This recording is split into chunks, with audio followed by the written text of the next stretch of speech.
বন্ধুরা, এক মুহূর্ত চোখ বন্ধ করে কল্পনা করো, তুমি একটা মন্দিরে দাঁড়িয়ে আছো। তোমার সামনে ১০-১২টি মূর্তি আছে। তুমি প্রত্যেকের সামনে হাত জোড় করো, প্রত্যেককে ফুল দাও এবং প্রত্যেকের সামনে প্রণাম করো। তোমার হৃদয়ে গভীর প্রশান্তির অনুভূতি আছে যে তুমি কারো সাথে বৈষম্য করনি। তুমি সকলকে সমান সম্মান দিয়েছ। তুমি চলে যাওয়ার সময় একজন বয়স্ক ব্যক্তি হেসে বললেন, বাবা, তুমি দারুণ কাজ করছো, তুমি সকলের পুজো করো। গর্বে তোমার বুক ফুলে ওঠে। কিন্তু রাতে যখন তুমি ঘুমাতে যাও, হঠাৎ করেই একটি প্রশ্ন জাগে, এটা কি আসলেই ঠিক? ঈশ্বর কি আমাদের সকলের সামনে মাথা নত করতে পছন্দ করেন, নাকি আমরা নিজেদের এবং যিনি সত্যিই আছেন তাকে প্রতারণা করছি? এই প্রশ্নটিই তোমাকে সারা রাত জাগিয়ে রেখেছে। আজ আমি তোমাকে এই প্রশ্নটিই করতে যাচ্ছি, পরমহংস যোগানন্দের ঐশ্বরিক দৃষ্টিভঙ্গির আলোকে। কিন্তু অপেক্ষা করো বন্ধুরা, আমি তোমাদের জন্যে এই ভিডিওটি তৈরি করার জন্য অনেক চেষ্টা করেছি। তাহলে বিনিময়ে ভিডিওটি লাইক করুন। বন্ধুরা, ভিডিওটি লাইক করুন এবং চ্যানেলটি সাবস্ক্রাইব করুন। এছাড়াও মন্তব্যে ধন্যবাদ বিশ্ব লিখতে ভুলবেন না, যাতে মহাবিশ্ব আপনার ইচ্ছা শুনতে পায় এবং তা দ্রুত পূরণ করে। ভিডিওটি চালিয়ে যাওয়া যাক। পরমহংসজি বলতেন যে ঈশ্বর এক, কিন্তু তার অনেক নাম রয়েছে। আমরা সকলেই এই উক্তিটি শত শত বার শুনেছি, কিন্তু আমরা কখনো এর অর্থ বুঝতে পারিনি। আমরা এটিকে একটি সুন্দর অজুহাত হিসাবে ব্যবহার করেছি। বলেছি, যেহেতু সবাই এক, তাই আমরা তাদের সকলের পুজো করি। কিন্তু এটাই সবচেয়ে বড় ভ্রম। যোগানন্দজি বলতেন যে ঈশ্বর এক, ঠিক যেমন সমুদ্র এক, কিন্তু তার তরঙ্গ অনেক। ঢেউকে সমুদ্র বলে মনে করার ভুল করো না। প্রতিটি দেবতাই সেই অসীম সমুদ্রের ঢেউ, একটি রশ্মি, একটি অভিব্যক্তি, কিন্তু তারা নিজে সমুদ্র নয়। যখন আমরা প্রতিটি ঢেউয়ের পিছনে ছুটি, তখন আমরা সমুদ্রের পথ ভুলে যাই। এখন একটি ছোট শিশু কল্পনা করুন। তার 10টি খেলনা আছে। সে প্রতিটি খেলনা দিয়ে খেলে, সে প্রতিটি খেলনাকে ভালোবাসে। মা যখন তাকে দেখেন, তখন তিনি হাসেন, কারণ শিশুটি এখনও ছোট। সে বোঝে না যে সত্যিকারের ভালোবাসা মায়ের কাছ থেকে আসে। কিন্তু যখন একটি শিশু বড় হয় এবং প্রতিটি খেলনাকে মা বলে ডাকে, প্রতিটি খেলনার সামনে কাঁদে এবং অনুনয় করে, তখন মায়ের হৃদয়ে ব্যথিত হয়। ঈশ্বর যখন তার প্রতিমা, মূর্তি, নাম এবং রূপের প্রতি আচ্ছন্ন হয়ে পড়েন এবং এই সমস্ত কিছুর বাইরে থাকা ঈশ্বরকে ভুলে যান, তখনও একই ব্যথা অনুভব করেন। পরমহংসজি অত্যন্ত ভালোবাসার সাথে ব্যাখ্যা করতেন, দেবদেবী মহান, তারা ঈশ্বরের শক্তি, কিন্তু তারা স্বয়ং ঈশ্বর নন। ঠিক যেমন বৈদ্যুতিক তারে বিদ্যুৎ থাকে, তেমনি তারকে বিদ্যুৎ ভেবে ভুল করো না। যদি তারটি পুড়ে যায়, তাহলে তুমিও পুড়ে যাবে। একইভাবে প্রতিটি দেবতা একটি নির্দিষ্ট শক্তির পরিবাহী। কেউ ধন প্রদান করে, কেউ জ্ঞান প্রদান করে, কেউ শান্তি প্রদান করে, কেউ শক্তি প্রদান করে। যদি তুমি কেবল সম্পদ কামনা করো, তাহলে গণেশের উপাসনা করো। যদি তুমি জ্ঞান কামনা করো, তাহলে সরস্বতীর উপাসনা করো। কিন্তু যদি তুমি স্বয়ং ঈশ্বরকে কামনা করো, তাহলে তোমাকে এই সমস্ত কিছু অতিক্রম করতে হবে। যেদিন তুমি এই শক্তিগুলিকে পরম বলে গ্রহণ করবে, সেদিন তোমার আধ্যাত্মিক যাত্রা থেমে যাবে। এখন একটি তিক্ত সত্য শোনো। যারা প্রতিটি দেবতার পূজা করে, তাদের কি হয় তা হলো, তাদের মন কখনোই একাগ্র হয় না। মন ঘুরে বেড়াতে থাকে। আজ আমরা গণেশ উদযাপন করেছি, গতকাল আমরা হনুমান উদযাপন করেছি, পরশু আমরা দুর্গামা উদযাপন করেছি, নবরাত্রিতে আমরা 9টি দেবী উদযাপন করেছি, দীপাবলিতে আমরা লক্ষ্মী উদযাপন করেছি এবং শিবরাত্রিতে আমরা শিব উদযাপন করেছি। প্রতিটি উৎসবের একটি নতুন দেবতা, একটি নতুন মন্ত্র, একটি নতুন আচার রয়েছে। বাইরে থেকে দেখলে মনে হবে এটা খুবই ভক্ত, কিন্তু ভেতরে মন খণ্ডিত এবং বিক্ষিপ্ত। পরমহংসজি বলতেন, একাগ্রতা ছাড়া ভক্তি অর্থহীন। ঠিক যেমন সূর্যের রশ্মি এক ঈশ্বরের উপর কেন্দ্রীভূত না হলে কাগজ পোড়াতে পারে না, তেমনি ভক্তি এক ঈশ্বরের উপর কেন্দ্রীভূত না হলে আত্মাকে প্রজ্বলিত করতে পারে না, আলোকিত করতে পারে না। এই ধরনের লোকেরা বছরের পর বছর ধরে পূজা করতে থাকে, মন্দিরে যেতে থাকে, কিন্তু তারা কখনো সেই শান্তি, আনন্দ, দেবত্ব অনুভব করতে পারে না যা একজন ভক্তের মুখে স্বাভাবিকভাবেই জ্বলে ওঠে। কেন? কারণ তারা ঈশ্বরের নয়, ঈশ্বরের প্রতিচ্ছবির পূজা করছে। তৃষ্ণার্থ ব্যক্তির মতো নদীর তীরে দাঁড়িয়ে তার প্রতিচ্ছবি চাটতে থাকে। তারা জল পাবে না, বরং তাদের তৃষ্ণা আরও বেড়ে যাবে। ঠিক এটাই ঘটছে। যত বেশি দেবদেবী তৃষ্ণা, তত বেশি তৃষ্ণা। যত বেশি অস্থিরতা থাকবে, পরমহংসজি একটা জিনিসের উপর জোর দিতেন, সব পথই ঈশ্বরের দিকে নিয়ে যায়। কিন্তু তুমি একসাথে সব পথ অনুসরণ করতে পারবে না। এখানে বিরাট বিভ্রান্তি আছে। মানুষ বলে সব পথই সঠিক, আমরা সব পথই নেব। কল্পনা করো তোমাকে দিল্লি যেতে হবে। একটা পথ হলো বিমানে, একটা ট্রেনে, একটা বাসে, একটা পায়ে হেঁটে। তুমি কি একসাথে সব পথ ভ্রমণ করতে পারো? না, তাই না? তোমাকে একটা পথ বেছে নিতে হবে। একইভাবে আধ্যাত্মিক জীবনেও তোমাকে একটা পথ বেছে নিতে হবে, একটা গুরু, একটা ঈশ্বরের রূপ। অন্য সকলের প্রতি শ্রদ্ধা ও প্রণাম করো, কিন্তু তোমার হৃদয় কেবল একজনের কাছে উৎসর্গ করো। এটাই প্রকৃত ভক্তি। যারা প্রতিটি দেবতার উপাসনা করে তাদের সাথে আরেকটি দুঃখজনক ঘটনা ঘটে। তারা কখনো গভীর সমাধি লাভ করে না, কারণ সমাধি তখনই লাভ হয় যখন মন সম্পূর্ণরূপে একীভূত হয়। কিন্তু তাদের মন শত শত রূপে বিভক্ত। একদিকে তারা ভগবান শিবের উপাসনা করছে। মনের এই খণ্ডিত অংশই সবচেয়ে বড় বাধা। পরমহংসজি বলতেন, যার মন যত বেশি একাগ্র তার সমাধি তত গভীর হয়। যারা শত শত দেবতার মধ্যে নিজেদের ভাগ করে নেয় তারা কখনোই গভীর সমাধি লাভ করতে পারে না। কেবল প্রকৃত আনন্দ, প্রকৃত শান্তি, প্রকৃত অভিজ্ঞতা আসে এবং যায়। আরেকটি গুরুতর ক্ষতি হয়। এই ধরনের মানুষের অহংকার খুব সূক্ষ্মভাবে বৃদ্ধি পায়। বাইরে থেকে তারা খুব নম্র, খুব ভক্ত বলে মনে হয়, কিন্তু গভীরভাবে তারা উদার হওয়ার গর্ব পোষণ করে। আমি কারো সাথে বৈষম্য করি না, আমি সকলের পূজা করি। এই অহংকার খুবই বিপজ্জনক। পরমহংসজি বলতেন, একজন প্রকৃত ভক্ত নিজেকে কিছুই মনে করেন না। তিনি কেবল তার দেবতার মধ্যে হারিয়ে যান। কিন্তু যে ব্যক্তি প্রতিটি দেবতার পূজা করে সে নিজেকে একজন মহান ভক্ত ভাবতে শুরু করে, এবং যেখানে অহংকার থাকে সেখানে ঈশ্বর আসতে পারেন না। এখন সবচেয়ে দুঃখজনক বিষয় হলো যে মৃত্যুর সময় এই ধরনের মানুষ গভীরভাবে বিভ্রান্ত হয়ে পড়ে। আত্মার প্রস্থানের সময় আসে, তখন তাদের মনে শত শত চিত্র ভেসে ওঠে। কেউ বলছে, আমার নাম স্মরণ করো, কেউ বলছে, আমাকে স্মরণ করো। মন ঘুরে বেড়ায় এবং জীবনের শেষের দিকে সবচেয়ে প্রয়োজনীয় জিনিস, সম্পূর্ণ আত্মসমর্পণ এবং এক ঈশ্বরের স্মরণ অর্জিত হয় না। গীতায় ঈশ্বর বলেছেন, যে আমাকে যে কোনো অনুভূতি দিয়ে স্মরণ করে আমি তাকে একই অনুভূতি দিয়ে স্মরণ করি।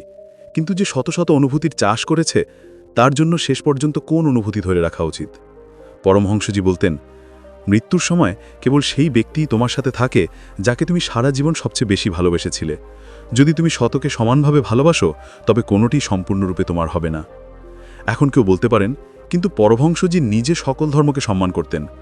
হ্যাঁ, তিনি করতেন, কিন্তু তিনি কখনো তাদের সকলকে একসাথে পূজা করতেন না।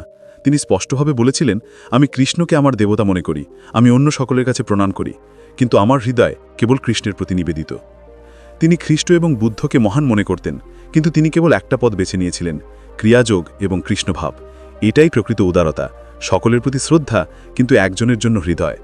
আমি অনেক মানুষকে দেখেছি যারা প্রথমে প্রতিটি দেবদেবীর পূজা করত, নানান আচার অনুষ্ঠান করত এবং লক্ষ লক্ষ টাকা খরচ করত, কিন্তু ভেতরে একটা শূন্যতা থেকে যেত।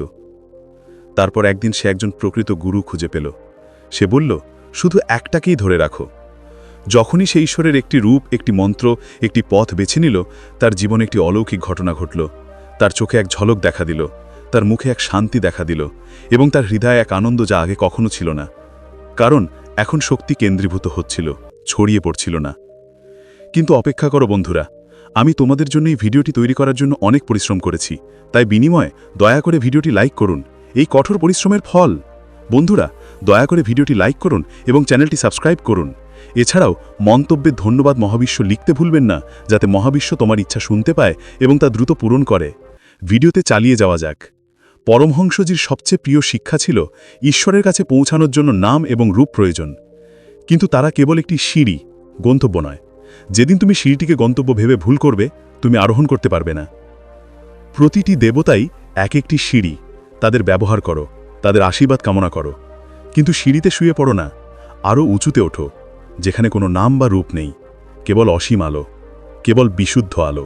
চেতনা আছে, শুধু অহং ব্রহ্মাস্মের অভিজ্ঞতা আছে। তাই বন্ধুরা, যদি তুমি এখনও প্রতিটি দেবদেবীর পূজা করো, তাহলে তুমি কোনো পাপ করো না। তুমি খুব ভালো, তুমি খুব উদার, কিন্তু এখনও এগিয়ে যাবার সময় এসেছে। এখন একটি বেছে নেবার সময়, একটি নাম, একটি রূপ, একটি মন্ত্র, একটি গুরু, একটি পথ। যেমন একটি শিশু বড় হয়ে তার খেলনাগুলি পিছনে ফেলে তার মায়ের কোলে আসে, তেমনি এখন তোমারও উচিত এই ঐশ্বরিক খেলনাগুলিকে ভালোবাসার সাথে প্রণাম করা এবং সেই অসীম পিতামাতার কাছে যাওয়া, যিনি নাম বা রূপ ছাড়াই আপনাকে চিনতে পারেন, যিনি আপনার মধ্যে বাস করেন। পরমহংসজির এই লাইনগুলি মনে রাখবেন। অন্ধকার কখনো তাকে কষ্ট দেয় না, যিনি হাজার হাজার প্রদীপ জ্বালান, কিন্তু যিনি তার সমস্ত তেল একটি প্রদীপে ঢেলে দেন, তার প্রদীপ কখনো নিভে যায় না। তোমার তেল অত্যন্ত মূল্যবান, তোমার ভালোবাসা, তোমার ভক্তি, তোমার সময়, তোমার শক্তি এখানে সেখানে ছড়িয়ে দিও না, এটি একটি প্রদীপে স্থাপন করো। সেই প্রদীপটি রাম, কৃষ্ণ, শিব, খ্রিস্ট, গুরু নানক, মা দুর্গা অথবা তোমার গুরুর হোক না কেন, কেবল একজনই আছেন। আর তোমার বাতের দিকে তাকাও, এটি এত আলো দেবে যে সমগ্র বিশ্ব আলোকিত হবে। আজ থেকে একটি সংকল্প করো, যার প্রতি তোমার সবচেয়ে বেশি আসক্তি, সবচেয়ে বেশি আকর্ষণ, সবচেয়ে বেশি ভালোবাসা, তাকেই তোমার ইষ্ট বানিয়ে নাও। তোমার পিতামাতার মতো অন্য সকলের কাছে প্রণাম করতে থাকো, কিন্তু সেই একজনকে তোমার হৃদয়ে দাও, এবং তারপর তুমি দেখতে পাবে যে সেই একজন তোমাকে ধীরে ধীরে সেই নামহীন, নিরাকার, সর্বব্যাপী ঈশ্বরের কাছে নিয়ে যাবে। কারণ সত্যিকারের ভালোবাসা হলো যা তোমাকে তোমার সাথে এক করে। এখন চোখ বন্ধ করো এবং এক মুহূর্তের জন্য সেই স্থানে ফিরে যাও যেখানে গত রাতে তুমি ঘুমাতে পারোনি। সেই প্রশ্নটি এখনও তোমার মনে রয়ে গেছে, আমি কি সত্যিই সঠিক কাজ করছি? আমার এই ভক্তি, সকলের পূজা কি আমাকে সেই একজনে নিয়ে যাবে? এবং এখন তোমার মনের কোণ থেকে খুব নরম, খুব মিষ্টি কণ্ঠস্বর ভেসে আসে, পুত্র, তুমি এতক্ষণ অনেক কিছু করেছো, এখন একটু থামো, এখন একটু শোনো, এখন একটু আমার দিকে তাকাও। পরমহংসজি বলতেন যে যখন কেউ অনেক দেবতার পূজা করে তখন তার মধ্যে একটি খুব সূক্ষ্ম ভয় জন্মাতে শুরু করে। সেই ভয় হলো সে হয়তো কোনো দেবতাকে রাগিয়েছে। সকালে ঘুম থেকে ওঠার সাথে সাথেই আমার মনে হয় আজ শনিদেবকে তেল দিতে ভুলে গেছি। বিকেলে আমার মনে হয় গতকাল আমি দেবী কালীকে প্রসাদ নিবেদন করিনি, আমার ভয় হচ্ছে তিনি হয়তো আমাকে রাগিয়ে দেবেন। সন্ধ্যায় আমি ভয় পাচ্ছি মঙ্গলবার আমি ভগবান হনুমানকে বস্ত্র নিবেদন করিনি, আমার ভয় হচ্ছে তিনি হয়তো আমার শক্তি কেড়ে নিতে পারেন। এই ভয় গভীর, বাহ্যিকভাবে মনে হয় সেখানে প্রচুর ভক্তি আছে, কিন্তু ভেতরে ভয়ের জাল বুনতে থাকে। আর যেখানে ভয় আছে সেখানে ভালোবাসা থাকতে পারে না। ভালোবাসা কেবল একজনের সাথেই থাকে, যেখানে ভয় নেই, কেবল বিশ্বাস। এই ধরনের লোকেরা প্রায়শই ব্যাপক পূজা করে, কিন্তু তাদের প্রার্থনায় এক অদ্ভুত দর কষাকষি জড়িত। হে ভগবান গণেশ, এই কাজটি সেরে ফেলুন, আমি অনেক মোদক নিবেদন করব। হে দেবী লক্ষ্মী, আমাকে সম্পদ দিন, আমি দীপাবলিতে সবচেয়ে দামি প্রসাদ নিবেদন করব। হে ভগবান শনিদেব, দয়া করুন, আমি 9টি শনিবার তেল নিবেদন করব। এটা কোনো প্রার্থনা নয়, এটা একটা চুক্তি। পরমহংসজি হেসে বলতেন, ঈশ্বরকে ঘুষ দিও না, তিনি সবচেয়ে ধনী, তার তোমার মোদক বা লাড্ডুর প্রয়োজন নেই, তার কেবল তোমার হৃদয়ের প্রয়োজন, সম্পূর্ণ নিঃশর্ত হৃদয়ে। কিন্তু যখন তোমার হৃদয় শত শত টুকরোই বিভক্ত, তখন তুমি কিভাবে তোমার সম্পূর্ণ হৃদয়কে তা দিতে পারো? অনেক ভক্তিকে দেখেছি যারা আগে প্রতিটি দেবদেবীর পূজা করত, তাদের বাড়িতে একটি ঘরের মতো ছোট মন্দির ছিল না, বরং একটি পূর্ণাঙ্গ মন্দির ছিল। প্রতিটি কোণে কোনো না কোনো মূর্তি ছিল। সকাল থেকে সন্ধে অবধি ধূপের ধোঁয়া, ঘণ্টার ধ্বনি।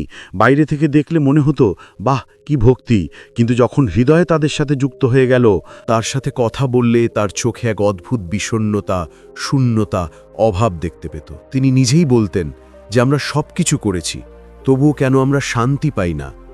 কারণ শান্তি একাগ্রতায় পাওয়া যায়, বিক্ষেপে নয়। পরমহংসজির সবচেয়ে সুন্দর দিক ছিল ঈশ্বরকে পেতে হলে তাকে পাগলামির পরিমাণ পর্যন্ত ভালোবাসতে হবে।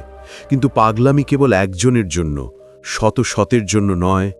মীরা কেবল কৃষ্ণের জন্য পাগল ছিলেন, তুলসীদাস কেবল রামের জন্য, চৈতন্য মহাপ্রভু কেবল কৃষ্ণের জন্য, কবির কেবল নিরাকারের জন্য ডাকতেন। কেউ শত শত চাইত না, কারণ সত্যিকারের ভালোবাসা ভাগ করা যায় না, এটা সম্পূর্ণ একজনের হাতেই দেওয়া হয়। এবার আমি তোমাকে খুব ব্যক্তিগত কিছু বলি। যখন আমি প্রথম যোগদা সৎসাং সোসাইটিতে গিয়েছিলাম, তখন সেখানে আমার একজন বৃদ্ধ ভক্তের সাথে দেখা হয়েছিল। তিনি আমাকে বলেছিলেন, আমি 30 বছর ধরে প্রতিটি দেবতার পূজা করেছি। আমার বাড়িতে 108টি মূর্তি ছিল এবং প্রতিদিন 108টি ধূপকাঠি জ্বালাতাম, কিন্তু আমার ভেতরে একটা অদ্ভুত ভয় কাজ করছিল। তারপর একদিন আমি পরমহংসজির লেখা একজন যোগীর আত্মজীবনী বইটি পড়ি। তাতে লেখা ছিল, একটি পথ বেছে নাও এবং তাতেই লেগে থাকো। সেদিনই আমি সিদ্ধান্ত নিলাম, এখন আমি কেবল দেবী মাকে ডাকব। আমি শ্রদ্ধার সাথে সমস্ত মূর্তি সরিয়ে ফেললাম, কেবল একটি ছোট ছবি রেখেছিলাম এবং ক্রিয়াযোগ শুরু করলাম। আজ 35 বছর পরে সেই একই ছবি রয়ে গেছে, এবং আজ আমার সেই শান্তি, সেই আনন্দ, সেই ভালোবাসা আছে যা আমি আগে কখনো পাইনি। সেই ভাইয়ের চোখে জল ছিল, কিন্তু সেগুলি ছিল আনন্দের অশ্রু। তাই যারা প্রতিটি দেবতার পূজা করে তাদের ক্ষেত্রেই এমন হয়।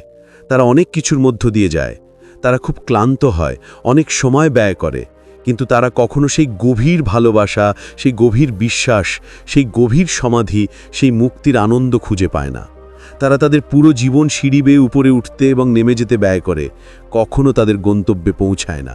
এখন প্রশ্ন হলো, আমাদের কি অন্য সমস্ত দেবদেবীকে ত্যাগ করা উচিত? না, পরমহংসজি কখনো তা বলেননি। তিনি বলেছিলেন, সকলকে প্রণাম করো, সকলকে সম্মান করো, কিন্তু তোমার হৃদয় কেবল একজনকেই দাও। ঠিক যেমন তুমি তোমার বাবা মা, ভাই বোন এবং বন্ধুদের ভালোবাসো, কিন্তু জীবনসঙ্গী মাত্র একজন, একইভাবে সমস্ত দেবতাকে তোমার বাবা মা হিসেবে বিবেচনা করো, গুরু আর বন্ধুরা, কিন্তু তোমার ইষ্ট হিসেবে কেবল একজনকেই বেছে নাও। আর যখন তুমি একজনকে বেছে নাও, একদিন তুমি বুঝতে পারবে যে সেই একই ঈশ্বর তোমার সাথে শত শত রূপে ছিলেন। তিনি ছিলেন গণেশ, লক্ষ্মী, শিব, দুর্গা, কারণ তিনি একই। শুধু তোমার বিস্মৃত মন তাকে শত শত রূপে দেখেছে। যখন মন এক হয়ে যায়, তখন রূপও এক হয়ে যায়, আর একদিন রূপও অদৃশ্য হয়ে যাবে, কেবল শুদ্ধ চেতনাই থাকবে। এটাই ছিল পরমহংসজির লক্ষ্য, নাম ও রূপ থেকে নিরাকার। তাই আমার প্রিয় ভাই ও বোনেরা, এই বিচরণ যথেষ্ট, ভক্তির উপরিভাগের খেলা যথেষ্ট। এখন নিজেকে নিমজ্জিত করার সময়, একের মধ্যে নিজেকে নিমজ্জিত করার জন্য। সে রাম, কৃষ্ণ, শিব, দুর্গা, খ্রিস্ট, গুরু নানক অথবা তোমার গুরু কেবল এক। এবং তারপর দেখো, সেই ঈশ্বর তোমাকে অসীমের কাছে নিয়ে যাবেন, যেখানে কোনো দেবী নেই, কোনো দেবতা নেই, কোনো মন্দির নেই, কোনো মূর্তি নেই, কেবল তুমি এবং তোমার প্রিয়জন মুখোমুখি, কোনো পর্দা ছাড়াই। এখন চোখ বন্ধ করে কল্পনা করো, পরমহংস যোগানন্দ তোমার সামনে দাঁড়িয়ে আছেন। তার হাসি নেই, তার চোখে এমন করুণা আছে যা একজন মায়ের রাগেও ফুটে ওঠে যখন একটি শিশু বারবার ভুল করে। সে খুব ধীরে ধীরে, খুব গভীর কণ্ঠে কথা বলতে শুরু করে এবং প্রতিটি শব্দ তোমার হৃদয়কে তীরের মতো বিদ্ধ করে। এগুলি সেই তিক্ত, নগ্ন সত্য যা পরমহংসজি তার নিকটতম শিষ্যদের একান্তে বলতেন। এগুলি বইয়ে লেখা ছিল না, জনসাধারণের বক্তৃতায় বলা হতো না, কারণ এগুলি শুনলে পৃথিবী পালিয়ে যাবে। কিন্তু আজ তুমি প্রস্তুত, তাই এই সব তিক্ততা একসাথে পান করো। তুমি মনে করো তুমি ভক্তি করছো, কিন্তু বেশিরভাগ মানুষ কেবল ভয়ের পূজা করে। তুমি ভয় পাও যে তুমি অসুস্থ হয়ে পড়ো, তাই তুমি হনুমান চালিসা পাঠ করো।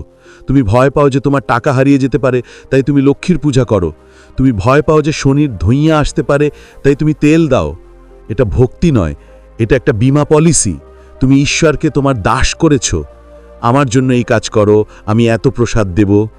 পরমহংসজি বলতেন যে যেদিন তুমি কিছু না চেয়ে তার নাম নেবে, সেদিনই তুমি বাস্তবে প্রথমবারের মতো প্রার্থনা করবে। বাকি সবই ব্যাপার। তোমার মন্দিরে যে ঘণ্টা বাজছে, তা ঈশ্বরকে জাগিয়ে তোলে না, তা তোমার অহংকারকে জাগিয়ে তোলে। মানুষ যখন দেখে তুমি কত মহান ভক্ত, তখন তোমার ভালো লাগে। তোমার ধূপকাঠির ধোঁয়া তোমার অহংকারকে আরও তীব্র করে তোলে। পরমহংসজি হেসে বলতেন যে মানুষ মন্দিরে যায় যাতে পৃথিবী দেখতে পায় যে তারা কতটা ধার্মিক। প্রকৃত সাধক রাত দুটোয় অন্ধকার ঘরে কাঁদে। দেখার কেউ নেই, কেবল ঈশ্বর আছেন। তোমার ধ্যান খুবই স্যাঁতস্যাঁতে। তুমি 10 মিনিট বসেছিলে, তোমার মন ঘুরে বেড়াতো এবং তারপর তুমি উঠে দাঁড়াও। পরমহংসজি বলতেন, যে ব্যক্তি 10 মিনিটের জন্য সত্যিকারের ধ্যান করতে পারে না, সে 100 বছর ধরে পূজা করলেও ঈশ্বরকে লাভ করতে পারে না। তুমি মনে করো যে প্রতিদিন সকালে 5 মিনিট ধরে ওম জপ করলেই যথেষ্ট। আরে, যে ওমে তোমার নিঃশ্বাসও বন্ধ হয় না, সেটা ওম নয়, তোমার অহংকারী কথা বলে। যখন নিঃশ্বাসও বন্ধ হয়ে যায়, তখনই আসল ওম বেরিয়ে আসে। শরীর ভুলে যায়, শুধু একটা কম্পন থেকে যায়। তোমার অনেক গুরু আছে, তাই তোমার কোনো গুরু নেই। আজ তুমি এই সাধুর কাছে গিয়েছিলে, কাল সেই বাবার কাছে, পরশু তৃতীয় মহারাজের কাছে। সবাই তোমাকে কিছু না কিছু দেয়, তুমি সবার কাছ থেকে কিছু না কিছু নিয়ে নাও। ফলস্বরূপ তোমার কাছে অসংখ্য মন্ত্র আছে, অসংখ্য ছবি, অসংখ্য বই, কিন্তু তোমার ঈশ্বর নেই। পরমহংসজি লেগে বলতেন, এক গুরুকে ত্যাগ করে অন্য গুরুকে খুঁজো না। একজন গুরুকে বিশ্বাসঘাতকতা করার অর্থ ঈশ্বরের সাথে বিশ্বাসঘাতকতা করা। এমনকি তোমার ক্রিয়াযোগও একটা ভান হয়ে গেছে। তুমি ক্রিয়া করো যাতে মানুষ বলতে পারে, বাহ, এটা পরমহংসজির শিষ্য। তুমি সমাধি চাও না, তুমি মর্যাদা চাও। পরমহংসজি কাঁদতে কাঁদতে বলতেন, আমার হাজার হাজার শিষ্য আছে, কিন্তু 10 জনও প্রকৃত ক্রিয়াযোগী নন। বাকিরা কেবল কৌশল অনুশীলন করছে। প্রেম নয়। প্রেম ছাড়া ক্রিয়া কেবল ব্যায়াম, যোগ নয়। তোমার ত্যাগ মিথ্যা। তুমি বলো আমি সব কিছু ত্যাগ করব, কিন্তু যখনই ছোটখাটো অসুস্থতা দেখা দেয় তুমি ডাক্তারের কাছে ছুটে যাও ওষুধের জন্য। মৃত্যুর কথা শুনে তুমি কাঁপতে শুরু করো। পরমহংসজি বলতেন, যার প্রকৃত ত্যাগ আছে সে মৃত্যুকে আলিঙ্গন করতে প্রস্তুত। তুমি এখন বেঁচে থাকার জন্য কাঁদছ। তোমার ত্যাগ ফেসবুক পোস্টটির মধ্যেই সীমাবদ্ধ। আজ আমি চা ত্যাগ করেছি, এখন আমি ঈশ্বরকে খুঁজে পাব। চা ত্যাগ করলে কি হবে? তোমার অহংকার ত্যাগ করো, তাহলে সব কিছু ঠিক হয়ে যাবে। তোমার ভক্তি ভালোবাসায় পূর্ণ নয়, বরং লোভে পরিপূর্ণ। তুমি ঈশ্বরকে ভালোবাসো না, তুমি ঈশ্বরের সাথে দর কষাকষি করো। পরমহংসজি বলতেন যে যতক্ষণ তুমি ঈশ্বরের কাছে কিছু চাও তুমি তাকে ভালোবাসো না, তুমি তাকে ব্যবহার করছো। যেদিন তুমি না চাওয়ায় কাঁদতে শুরু করবে সেদিনই তুমি প্রথমবারের মতো তাকে ডাকবে। তুমি অনেক জাপাও, কিন্তু চুপ থাকো না। তুমি লক্ষ লক্ষ মালা জপ করো, কিন্তু এক মুহূর্ত চুপ থাকতে পারো না। পরমহংসজি বলতেন যে চুপ থাকতে পারে না তার জাপা বৃথা। কারণ ঈশ্বর নীরবে পাওয়া যায়, কথায় নয়। তোমার জাপা তোমার মনকে আরও অস্থির করে তোলে, শান্ত করে না। তোমার শরীর তোমার প্রভু, তুমি তার দাস। একটু ক্ষুধার্ত বোধ করার সাথে সাথেই তুমি খাবার খুঁজতে শুরু করো। একটু ঘুম আসার সাথে সাথেই তুমি ঘুমিয়ে পড়ো। পরমহংসজি বলতেন যে যার নিজের শরীরের মালিক সে কখনোই ঈশ্বরের দাস হতে পারে না। তুমি উপবাস করো যাতে মানুষ তোমার প্রশংসা করে, শরীরকে নিয়ন্ত্রণ করার জন্য নয়।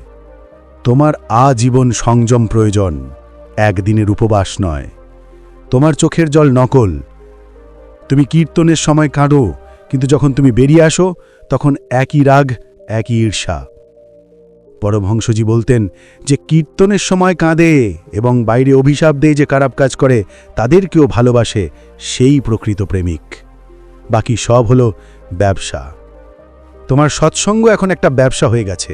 তুমি সৎসঙ্গ করো, তুমি সেখানে যাও যাতে মানুষ দেখতে পারে তুমি কতটা আধ্যাত্মিক। পরমহংসজি বলতেন যে প্রকৃত সৎসঙ্গ হলো যেখানে দুজন মানুষ বসে থাকে এবং তৃতীয়জন ঈশ্বর। তুমি শত শত মানুষকে জড়ো করো এবং ঈশ্বরকে ভুলে যাও। তোমার একগ্রতা খুবই দুর্বল। তুমি 5 মিনিটের জন্য একগ্র থাকতে পারো না। পরমহংসজি বলতেন যে যে ব্যক্তি 10 মিনিটও একগ্রতা বজায় রাখতে পারে না সে 100 জন্ম কাটিয়েও ঈশ্বরকে খুঁজে পাবে না। তোমার মন কুকুরের মতো, এটি যেখানেই হাড় দেখে সেখানেই ছুটে যায়। তোমার ত্যাগ হলো লোক দেখানো। তুমি দান করো যাতে লোকেরা তোমার প্রশংসা করে। পরমহংসজি বলতেন যে ডান হাতে দান করা এবং বা হাত অকেজতা জেনে রাখাই প্রকৃত ত্যাগ। দেখো না, তোমার অভ্যাস খুবই স্বার্থপর। তুমি সিদ্ধি অর্জনের জন্য ধ্যান করো। পরমহংসজি কাঁদতে কাঁদতে বলতেন যে সিদ্ধি চায় সে ঈশ্বর থেকে অনেক দূরে। সিদ্ধি হলো আবর্জনা, ঈশ্বর নিজেই হীরা। তোমার ঈশ্বর খুবই ছোট। তোমার ঈশ্বর তোমার ঘর, তোমার পরিবার, তোমার জাতের মধ্যেই সীমাবদ্ধ। পরমহংসজি বলতেন যে যার ঈশ্বর ছোট তার হৃদয় আরও ছোট। তোমার ভক্তি খুবই দুর্বল।